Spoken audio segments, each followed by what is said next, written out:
खैरपुर में अव्हांखे ख़बर ॾींदा हलूं। अब्दुल रज़ाक शर जी रिपोर्ट मुताबिक़ हालानी PPA शाह सरकारी अस्पताल की टीम पारां सरकारी अस्पताल हालानीअ में एक औरत जा पैसा कैश 10,000 चोरी कंदे चोर औरतुनि जो टोलो पकड़े वरितो।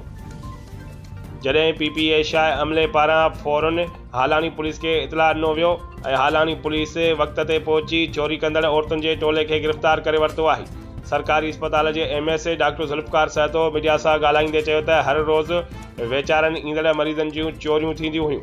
अॼु चोरी कंदड़ औरतुनि जो टोलो पकड़े वरितो आहे। हालानी पुलिस चोर औरतुनि जे टोले खे गिरफ़्तार करे वरितो आहे। होॾां हालानी पुलिस पारां चोरी थींदड़ औरत जा पैसा वापसि कराए ॾिना विया। उन चोरी कंदड़ औरत वटां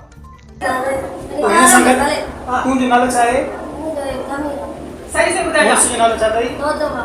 हुनजो नालो छा आहे? ॿी अगरि अथई मुंहिंजो नालो छा आहे? घणो ॾींदो थी? 500 या 1000 तो ॾींदी आहे मसूरी। कमु गॾु कराईंदी आहे तोसां?